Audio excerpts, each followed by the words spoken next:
गीत आहे सुधीर फडक्यांचं, पोटापुरता पसा पाहिजे नको पिकाया जोळी, देणाऱ्याचे हात हजारो दुबळी माझी जोळी. म्हणजे एवढे देणारे आहेत. तुम्ही एखादं चांगली गोष्ट केल्यानंतर समजा तू एखादा चांगला व्हिडिओ टाकला, लाईक येतात, काय येतात? म्हणजे निसर्गाचा शांतपणा किंवा त्याचं रौद्ररूप किंवा अंधाराची मजा, ह्या सगळ्या गोष्टी ह्या तुम्हाला आतमध्ये प्रवास करण्यासाठी उत्स्फूर्त. ज्या काही मानवाच्या 16 गरजा आहेत त्या परिपूर्ण होण्याच्या आशा आहे. तर मग शेतीकडे आपण नुसतं उत्पन्नाचं साधन न बघता ज्या 16 गरजामध्ये शुद्ध पाणी, शुद्ध अन्न, शुद्ध हवा आहेच, मग इतर ज्या मानवाच्या गरजा आहेत, बेसिक गरजा, ह्या शोधण्यासाठी आपण भौतिक गोष्टीकडे सगळे खर्च किंवा बाकीच्या सवयी ह्या सगळ्या गोष्टींना एक आळा बसतो. आणि एक चांगलं आयुष्य, एक सुखी आयुष्य जगण्यासाठी तुम्हाला शेती हा खूप चांगला विषय होऊ शकतो. काकांनी जे नियम सांगितले आम्हाला, चक्रीयता, परस्पर अवलंबत्व, बहुविविधता, ह्या सगळ्या गोष्टी आपण गमावल्या आहेत आपल्या शेतीमध्ये, त्या आता नाही आहेत. मी काय विचार करतोय तर परंपरा मानते चैतन्य सगळीकडे आहे आणि त्या चैतन्याचं मी एक स्वरूप आहे जे सेंद्रिय शेतीमध्ये आपण मांडलं. त्या नैसर्गिक शेतीचं मूलतत्व की नो व्ही-आय-पी. आम्ही कुडाळात शेती करत होतो. वडिलांच्या पश्चात शेतीकडे दुर्लक्ष झालं. माझं म्हणणं असं होतं की आपण व्यवसायाकडे गेलो, सरप्लस झालं, पण शेती करणं सोडलं, हा खूप मोठा लॉस झाला. किंवा माणसाचा जन्म आपल्याला मिळाला आहे तर त्याच्या मागचं कारण काय असेल, मग तो जन्म आपण कसा जगला पाहिजे, हे सगळं आपण हळूहळू विचार करायला लागतो. आणि हा विचार तुम्हाला केव्हा कळतो, जेव्हा तुम्ही दगदगीच्या जीवनापासून लांब. नमस्कार. नमस्कार. आज एका पॉडकास्टमध्ये जवळजवळ 5-6 दिसत आहेत आणि हा खरं बऱ्याच दिवसांपासून आमचं करण्याचं डोक्यात होतं आणि आज सगळेजण आलेत आणि हे सगळे सरांकडून शिकून गेलेले कधी ना कधीतरी शिकलेली माणसं आहेत आणि ह्या प्रत्येक माणसाने या सगळ्या लोकांसमोर यावं आणि त्यांचे सेंद्रिय शेती, नैसर्गिक शेतीबद्दलचे विचार मांडावेत, म्हणून आज आम्ही योगायोग जुळवून आणला. खरं तर हा योगायोग दुसऱ्या कारणासाठी आला होता, पण त्यानिमित्ताने आम्ही हा व्हिडिओ शूट करतोय. तर मी पहिल्यांदा सगळ्यांचं स्वागत करतो आणि सगळ्यांना विनंती करतो की काकांनी पहिल्यांदा त्यांचं प्रत्येकाबद्दलची थोडी माहिती सांगून मग प्रत्येकाने स्वतःबद्दलची माहिती सांगावी. माझ्या डाव्या बाजूला बसलेत कल्पक विठ्ठल चिंदरकर. नमस्कार. उच्च शिक्षित, नोकरी. 25 प्रकारच्या रानभाज्या आमच्याकडे येतात. जंगलात येणारी अळंबी आमच्याकडे येतात. अळम्यांची सोडून किंवा नोकरीमध्ये आलेल्या समस्यांमुळे गावी जाऊन पूर्ण वेळ शेती आणि चांगली शेती, ज्याला आपण आज मॉडेल प्लॉट म्हणू शकतो, एकात्मिक शेती गायीपासून सगळ्यापर्यंत, आणि जीवनामध्ये चांगलं जगण्यासाठी लागणारे जे जे काय ज्ञान आहे ते सगळं ज्ञान मिळवून आनंदी, सुखी, समाधानी जीवन जगण्याची रचना त्यांनी स्वतः तयार केले, स्वतःच्या अभ्यासातनं केले. आणि जीवनविद्येपासून शेतीपर्यंत अध्यात्म आणि शेती एकच असतं आणि ते जगायचं असतं हे त्यांनी स्वतःच्या आचरणातनं दाखवून दिलेलं आहे. माझ्या उजव्या बाजूला बसलेत मिलिंद राणे. हे स्वतः इंडस्ट्रियलिस्ट आहेत आणि त्यांनी भारतातल्या सगळ्या विषयांचे, बहुतेक सगळ्या विषयांचं शिक्षण भारतभर फिरून घेतलेलं आहे. म्हणजे केक कसा बनवायचा इथपासून मातीचं घर कसं बांधायचं इथपर्यंत. आणि पांडिचेरीला व्हॉलंटिअरिंग करून शेतीचं शिक्षण घेतलं आहे आणि स्वतःचे शेतामध्ये, कुडाळला स्वतःच्या शेतामध्ये चांगली शेती, चांगलं जीवन आणि कार्बन फूटप्रिंट, म्हणजे आम्ही जे काही शेती करतो त्याचा शेवटचा टप्पा, कार्बन फूटप्रिंट कसं कमी करता येईल याच्यावरती काम करत आहेत. हे आहेत प्रथमेश काटदरे,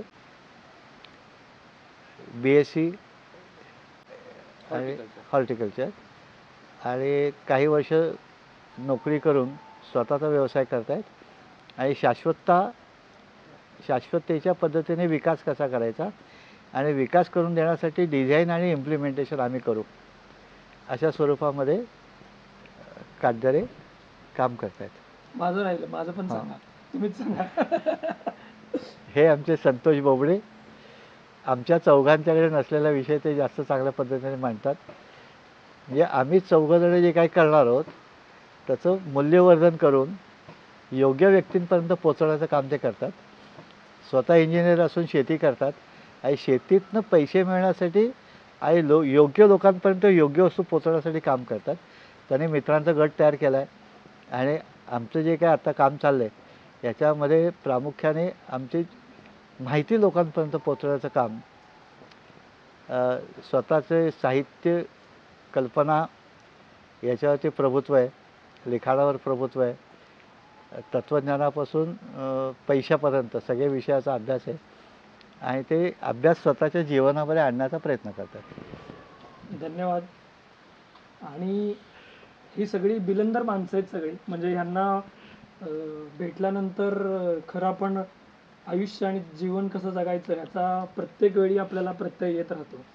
आणि मी आता प्रत्येकाला एकाएकाला विनंती करतोय की त्यांनी स्वतःबद्दल सांगावं. म्हणजे त्याच्यामध्ये एकतर त्यांनी शेतीला सुरुवात का केली आणि भट सरांकडे म्हणजे गुरु भट सरांकडे ते कसे आले आणि त्याच्यानंतर त्यांच्या शेतीमध्ये किंवा जीवनामध्ये जो झालेला बदल आहे, जो आध्यात्मिक दृष्टीने असेल किंवा शेतीच्या दृष्टीने असेल, तर मी कल्पक सरांना विनंती करतो की त्यांनी त्याच्याबद्दल सांगावं. नमस्कार, मी कल्पक विठ्ठल चिंदरकर. सध्या मी कणकवलीला शेती करतो. माझा बॅकग्राऊंड जो आहे तो एव्हिएशन बॅकग्राऊंड आहे. मी 21 वर्ष एव्हिएशनमध्ये काम केलेलं आहे आणि फ्लाईट डिस्पॅचर म्हणून मी काम करायचो. काही लिमिटेशन्स आल्यानंतर मी ते फील्ड चेंज केलं आणि तिथेच माझी राजेंद्र काकांशी भेट झाली. आमचं स्वानंद नावाचं एक प्रोजेक्ट होतं जिथे शेतीसाठी जे काय म्हणजे जे काय सल्ला द्यायचा होता ते भट काका देत होते. त्यामुळे त्यांचे विचार आणि मग त्यांची ट्रेनिंग्स तेव्हा मी घेतली आणि मग त्यांची ट्रेनिंग्स मी घेतली आणि मग ती अशी शेतीची ओळख आणि सुरू झाली. प्लस विषयाची माहिती मिळाल्यानंतर एक उत्सुकता असते ना की अरे हा तर खूप छान विषय आहे. आणि काकांची लाईफस्टाईल इकडची बघितल्यानंतर तो एक विचार आला की अरे एवढं चांगलं जीवन आपल्याला जगायचा चान्स मिळू शकतो का, मग आपण हे करू शकतो का. आणि लक्षात आलं की अरे आपल्याकडे आहे की शेती, मग ती शेती आपण स्वतःच सुरू करूया की.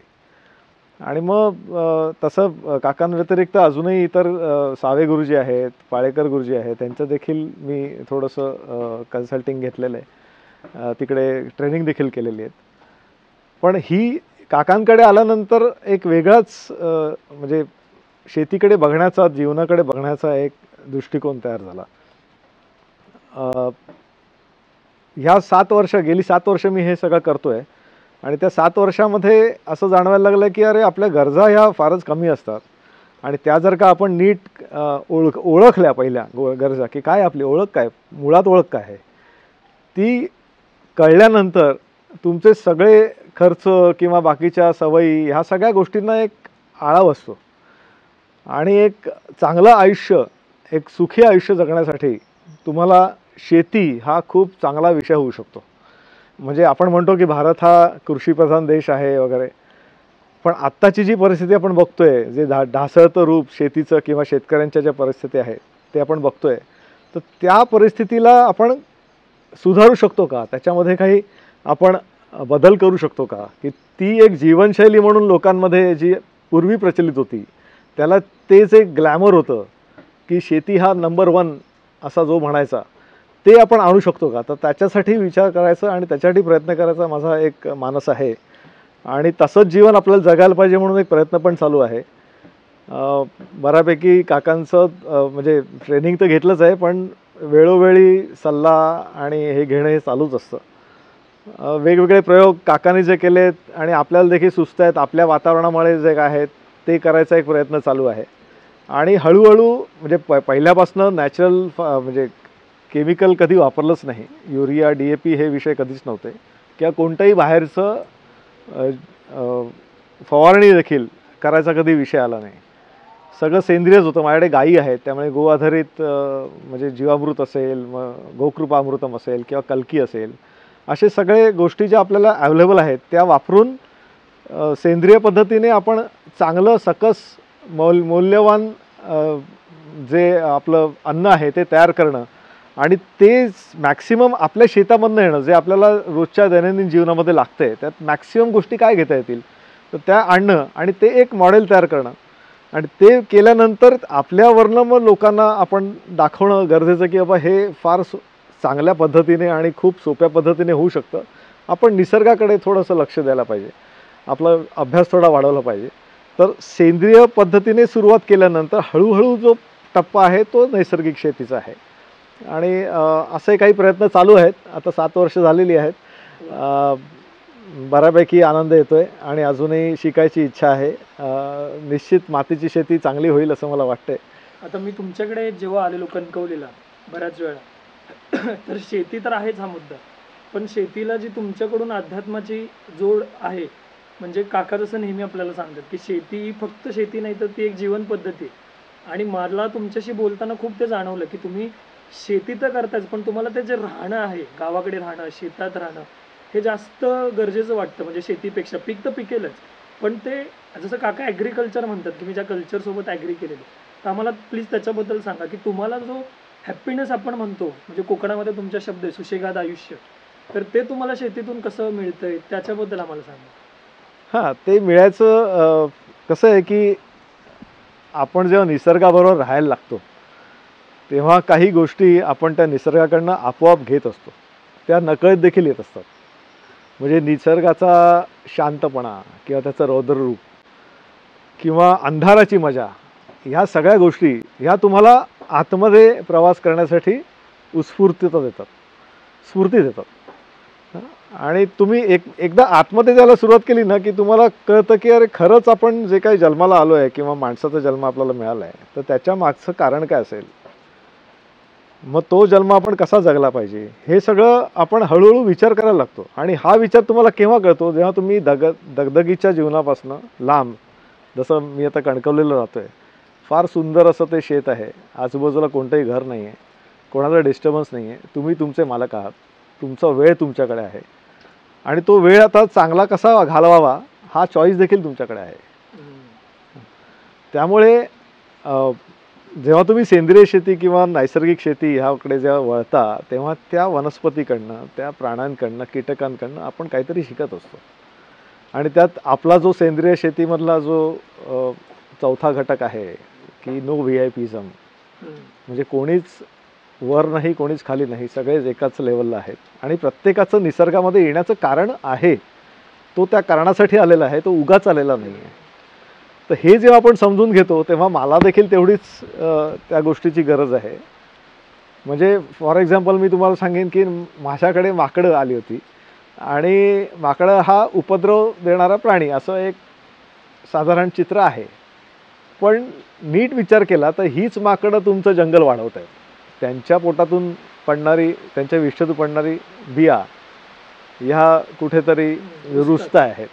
माझ्याकडे शेतामध्ये एक उदाहरण मी तसं देईन की माझ्याकडे समोर एक पपईचं झाड होतं आणि ते माकड आलं आणि त्याने ते पपईचा तो कोंब मोडून टाकला. म्हटलं तर हे गेलं, पण मी काही विशेष करू शकलो. म्हटलं ठीक आहे, जे काय आहे ते असू दे. असं झालं की त्याला आता 2 फुटवे आले, म्हणजे प्रूनिंग झालं. म्हणजे माकडाने येऊन ते प्रूनिंग करून गेला. तो तेव्हाचं काय ते नुकसान झालं ते ठीक आहे, पण नंतर तुम्हाला 2 फांद्या मिळाल्या, दोन्ही ठिकाणी फळं यायला लागली. ह्या पद्धतीने देखील आपण विचार करायला पाहिजे की प्रत्येक गोष्टीचं काहीतरी कारण आहे, त्या कारणासाठी तो येतोय. ह्या गोष्टीचा जे आपण विचार करून आपण जगतो तेव्हा आपण चांगलं जीवन जगू शकतो. म्हणजे हे सगळं ऐकल्यानंतर ते पुलं जसं म्हणत होते ना की मी आनंद यात्री आहे, मला ते फार वाटतं तुमच्याकडे बघून आणि धन्यवाद. त्याचं हे वाटतं. तुम्ही काकांना विनंती करेन यांनी जे काय सांगितलं त्याच्याबद्दल तुम्हाला काय सांगायचं, कारण की तुम्ही शिकवताना ह्या सगळ्या गोष्टी येतात, त्याच्याबद्दल तुमचं कृपया मत सांगा मला. कल्पकने खूप साकल्याने विचारपूर्वक सगळं सांगितलं आणि त्यांनी सांगितल्यातला एक मुद्दा खूप मला अपील झाला की मी आज बघायला लागलो. अशोक रानडे नावाचे एक संगीतातले अभ्यासक होते, त्यांच्या एका ऑडिओमध्ये त्यांनी देवतांबद्दल सांगितलं. तर देवतांबद्दल त्यांचं म्हणणं असं होतं की देव आपण बाहेर बघतोय आणि आपले संत सांगतायत आत बघ. यांनी जेव्हा आतमध्ये बघितलं तर परमात्म्याचं स्वरूप जे चराचरात भरलं ते दिसायला लागतं आणि ते दिसल्यानंतर आपोआप ते वागणूक तशी सुरू होते.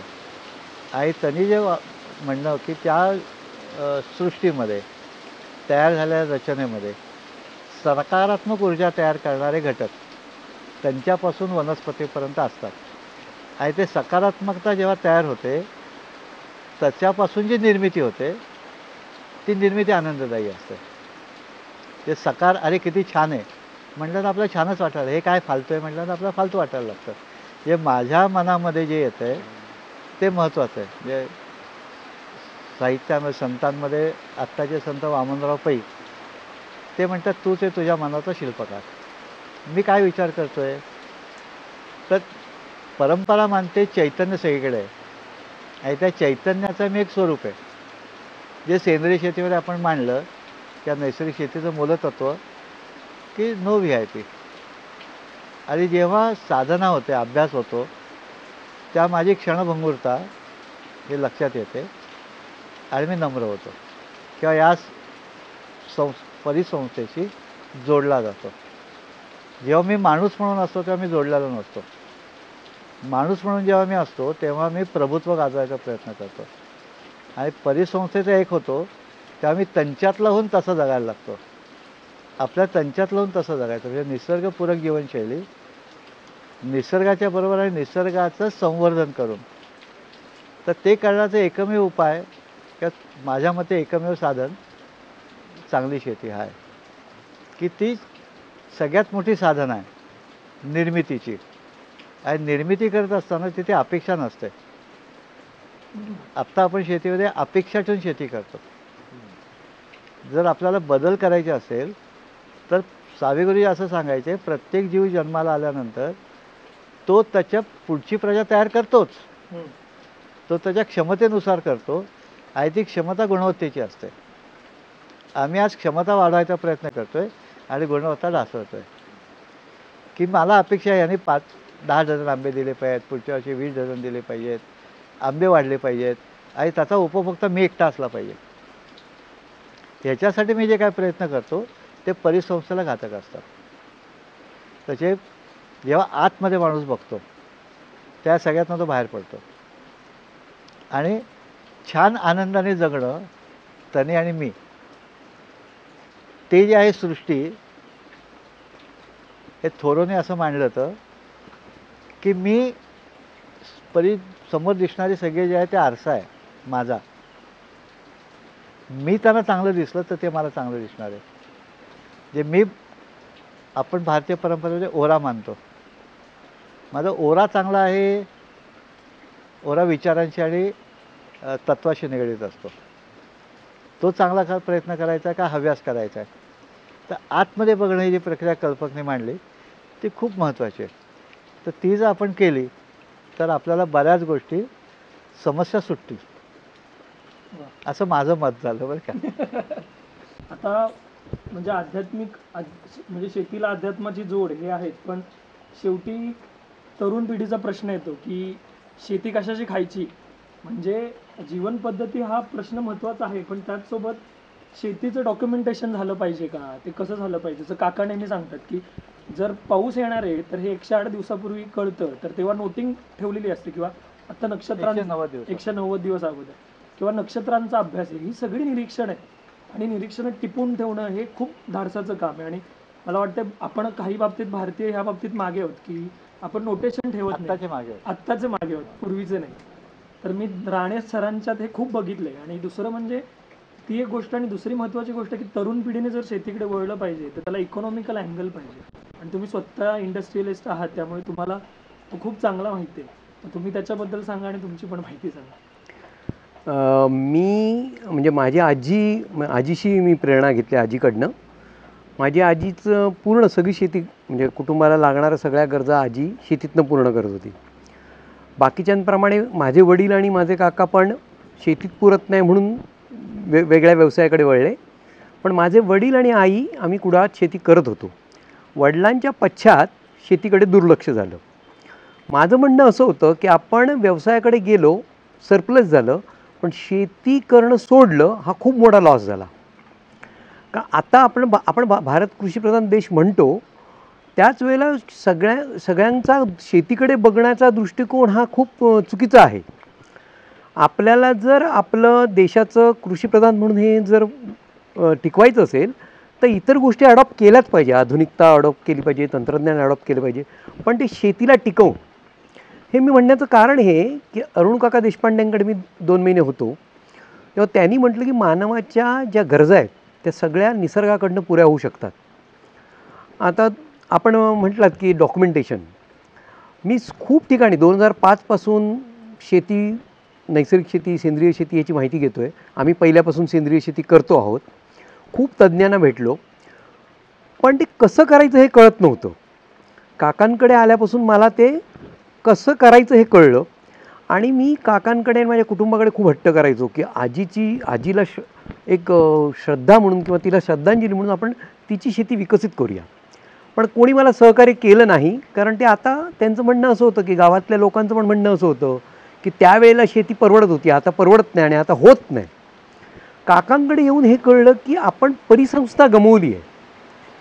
ती परिसंस्था, शेतीला जी परिसंस्था पाहिजे, काकांनी जे नियम सांगितले आम्हाला, चक्रीयता, परस्पर अवलंबत्व, बहुविविधता, ह्या सगळ्या गोष्टी आपण गमावल्या आहेत. आपल्या शेतीमध्ये त्या आता नाही आहेत. आता काकांकडे आल्यानंतर मी जे काही कुडाळच्या बागेमध्ये त्या विकसित केल्या, माझं शेतीचं उत्पन्न वाढलं. त्याबरोबर जे फुलपाखरं आहेत, पक्षी आहेत, जसं कल्पकजींनी सांगितलं की आपण आपल्या आतमध्ये बघितलं पाहिजे, त्याचप्रमाणे काकांनी इंद्रिय शेती शिकवली. म्हणजे आपली इंद्रिय आणि आपल्या परिसंस्थेची इंद्रिय ही जुळून आली पाहिजेत. मग हे करत असताना फुलपाखरांचे व्हिडिओ काढणं, फुलपाखरांचे फोटो काढणं, तणांची, फुलांची, छोटे छोटे फुलांची फोटो काढणं, ह्यातनं जो मला आनंद मिळत गेला आणि तो मी कनेक्ट होत गेलो, निसर्गाबरोबर कनेक्ट होत गेलो. ह्यातनं ज्या काही मानवाच्या 16 गरजा आहेत त्या परिपूर्ण होण्याच्या आशा आहे. तर मग शेतीकडे आपण नुसतं उत्पन्नाचं साधन न बघता, ज्या 16 गरजामध्ये शुद्ध पाणी, शुद्ध अन्न, शुद्ध हवा आहेच, मग इतर ज्या मानवाच्या गरजा आहेत, बेसिक गरजा, ह्या शोधण्यासाठी आपण भौतिक गोष्टीकडे गेलो, पैशाने विकत घ्यायला गेलो, तर त्या शेतीत उपलब्ध होऊ शकतात. आणि त्या जर शेतीतनं मिळवण्याचं आपल्याला कला अवगत झाली, कारण सगळ्या कलेंचा उगम निसर्गात आहे, ती उगम झाली तर मग सगळं परिपूर्ण होऊ आपण. आता तरुणांनी शेतीकडे उत्पन्नाचं साधन न बघता त्याला आता आधुनिक, जे काही आधुनिक देश आहेत त्याच्या दृष्टीमध्ये कार्बन फुटप्रिंट, पाण्याचा फुटप्रिंट, जी काही तुमच्या शेतामध्ये वाढते बहुविधता त्याचं डॉक्युमेंटेशन करणं, पाण्याचं, जमिनीचं फुटप्रिंट तुम्ही जसं त्याच्यातनं तुम्ही किती कार्बन रिसायकल केलात, आणि जे काही आपल्या जागतिक तापमान वाढ आणि हवामान बदलाचा जो काही मोठा प्रश्न आहे त्याच्यात तुम्ही किती खारीचा वाटा उचलता तो नियंत्रित करण्यासाठी, ह्याचं डॉक्युमेंटेशन करून, प्रेझेंटेशन करून तुम्ही जर ह्या आधुनिक जगाकडे गेलात तर तुम्ही पैसे मिळवण्याचं खूप चांगली साधनं निर्माण होऊ शकतात. आता जी कृषी पर्यटन आहेत ती कृषी जीवनशैली कशी आहे हे दाखवणारी आहेत, आणि ती पण कुठली कृषी जीवनशैली आत्ताची दाखवत आहेत. बौद्धिक कृषी जीवनशैली नाही, जे काकाने आम्हाला शिकवलं, जे पूर्वी होतं ते बौद्धिक कृषी पर्यटन जर विकसित करायचं असेल तर डॉक्युमेंटेशन करणं गरजेचं आहे. आणि त्या डॉक्युमेंटेशनमधनं तुम्हाला काय कळलं, आणि तिथे जे आता जी शालेय पद्धत आहे, ग्रॅज्युएशन, ते शेतीमध्ये आहे, शेतीमध्ये तुम्ही करू शकता.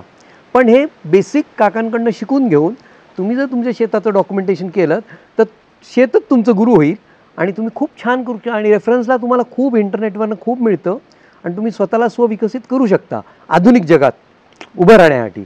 आणि खूप आर्थिक पण खूप मार्ग ओपन होतात जर निसर्गाच्या सानिध्यात राहून तुम्हाला तुमची नजर, तुमचा दृष्टिकोन, पुढे काय कशाची गरज आहे हे सगळं जर विकसित केलं तर सगळ्यांना तुम्ही टेक्नॉलॉजी देऊ शकता. तर त्या डॉक्युमेंटेशन फार महत्त्वाचं आहे त्याच्यासाठी. त्या डॉक्युमेंटेशन संदर्भातलं तुम्ही आम्हाला एखादं उदाहरण सांगू शकता का? म्हणजे समजा तुम्ही नारळासंदर्भात केलं होतं की जेव्हा तुम्ही शेतीला सुरुवात केली होती तर प्रत्येक नारळाला येणारी फळं आणि त्याच्यानंतर आणि शिवाय त्याची क्वालिटी, नुसती क्वांटिटीमध्ये नाही, तर त्याचं काही उदाहरण? आता बघा, पहिल्यांदा मी जेव्हा शेती करत होतो तेव्हा आम्ही ऑर्गॅनिक खतं वापरत होतो, तेव्हा आमचं ॲव्हरेज 25 नारळ प्रति झाड होतं.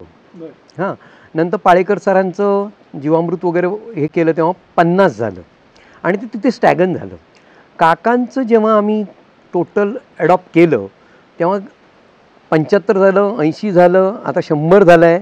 आणि आम्ही 150ची अपेक्षा केली होती, पण आता 300ची अपेक्षा करतोय. बरं. कारण ते जे सगळं काकांचं जे काही काकाने आम्हाला शिकवलं ते जर आम्ही इम्प्लिमेंट केलं तर नक्कीच आम्ही 300पर्यंत जाऊ. हे झालं प्रोडक्शनच्या दृष्टीने. क्वालिटीच्या दृष्टीने म्हणाल तर पूर्वी नारळाची साईज होती, त्यापेक्षा आता नारळाची साईज वाढली. हां, पूर्वी जी नारळाची साठवणूक केली जात होती ती माडीवर केली जात होती. आता आम्ही जमिनीवर करत होतो, त्यामुळे कोंब घेऊन वेस्टेज खूप होतं, 20% वेस्टेज होतं. ते आम्ही 3%वर आणलं प्रत्येक साठवणूक हे करून. आता जे खोबरेल तेल मिळतं किंवा वाटी मिळते, ही पक्व नारळाला फोडून उन्हात सुकवून वाटी तयार केली जाते.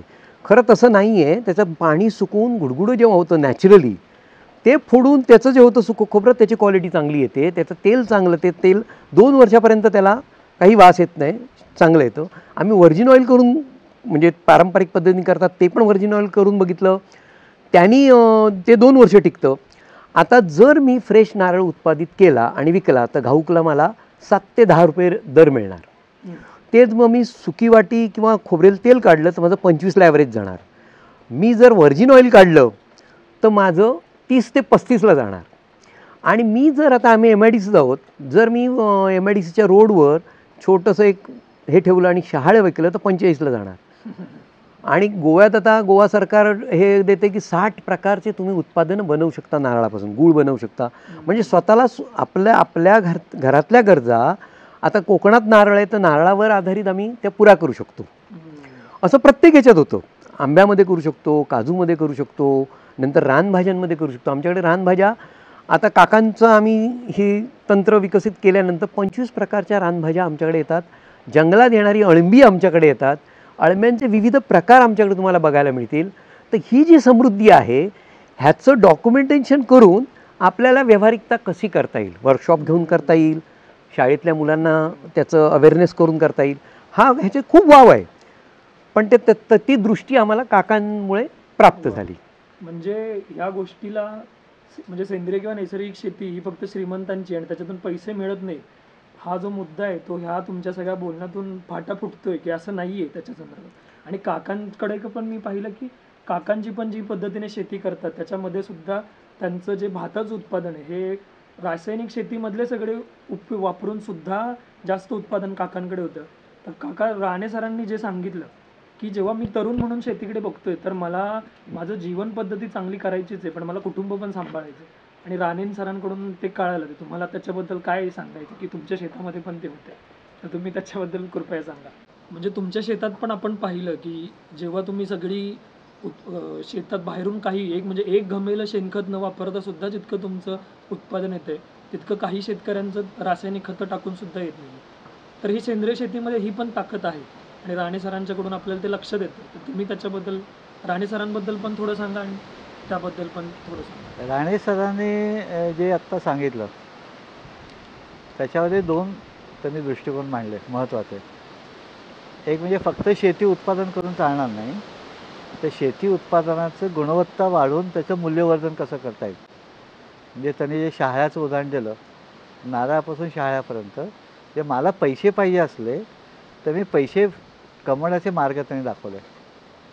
की मी नारळ विकतो 30 रुपयाला, शहाळा विकतो 80 रुपयाला, 50 रुपयाला. हा जो फरक आहे हा फरक तरुणांना करता येईल, मी कशाला करू. की मला छान जगण्यामध्ये मला आत्तापर्यंत पैसा विषय आणलेला नाही आहे. तरुणांना पैसा विषय आणणार आहे कारण त्याला सगळं उभं करायचं आहे. तर पैसा मिळवण्याचं चांगलं साधन गुणवत्तापूर्ण उत्पादन असतं. तुम्ही लोकांना फसवू शकाल पण लोक परत तुमच्याकडे येणार नाही. बरोबर. आता तुमचा व्यवसाय आहे, तुम्ही लोकांना अन्न पुरवताय, ते जर फसवलं तर लोक परत तुमच्याकडे येणार नाहीत. जेव्हा तुमच्याकडे रिपीटेड ऑर्डर येत आहेत याचा अर्थ तुमच्याकडे गुणवत्ता चांगली आहे, तुम्ही शब्दच पाळताय आणि योग्य वेळेला योग्य पद्धतीने डिलिव्हर करताय. तरुणांच्यामध्ये ही समस्या ही आहे की शब्दाला, आपण दिलेल्या शब्दाला आपणच पाळत नाहीत. समाज नेहमी कन्सिस्टन्सीचा विचार करतो आणि कन्सिस्टन्सी झाल्यानंतर गुणवत्तेचा विचार करतो. आणि ती गुणवत्ता एकट्या राण्यांच्यामुळे येत नाही. राण्यांचं कुटुंब त्या जेव्हा सहभागी असतं तेव्हा ती गुणवत्ता येते. व्हर्जिन कोकोनट राणे काका नाही काढणार, त्यांच्या पत्नीच काढणार. मग जर तरुणाला त्याची बायको सपोर्टिंग देणारी असेल तर शेती चांगली होईल, नाही तर नाही होणार. अर्थार्जनाचा विषय हो. आणि मग वाद वाढण्यापेक्षा सुसंवाद होतील आणि सुसंवादामधनं निर्मिती होईल. वा. वादामधनं फक्त विघटन होतं. आपल्याला निर्मिती करायची असेल तर पैशाची निर्मिती हा आपल्याला पैसा हे शेवटचं मिळालेलं हे आहे. मला मिळाला फायदा आहे. फायदा काय आहे की ती व्यक्ती जोडली गेली, ती परत माझ्याकडे आली हम्म. आणि मी करणाऱ्या कामाचं मूल्यवर्धन तिने केलं. हम्म. की परदेशामध्ये एक नवीन कल्पना आहे की जेव्हा तुम्ही ऑर्गॅनिक खाता तेव्हा तुम्ही देशाला वाचवायला मदत करता. हम्म. कारण तो शेतकरी जेव्हा करतोय तेव्हा तो रसायनमुक्त करतोय, म्हणजे पर्यावरणाची हानी थांबवतोय. ते पर्यावरणाची हानी थांबले, माझं पाणी चांगलं झालं, जल जंगल जमीन चांगली झाली, आय एम ए कॉन्ट्रीब्यूट. माझा खालीचा वाटा काय, विकत घेताना सुद्धा चांगलं विकत घेतलं, हम्म. हा सुद्धा खालीचा वाटा असू शकतो. प्रत्येकाला शेती करायला नाही जमणार, पण शेती उत्पादित करून गुणवत्ता करून त्यातनं पैसे कमवणं आत्ताच्या जगामध्ये शक्य आहे. कारण आपल्याकडे आता सोशल मीडिया आहे बरोबर.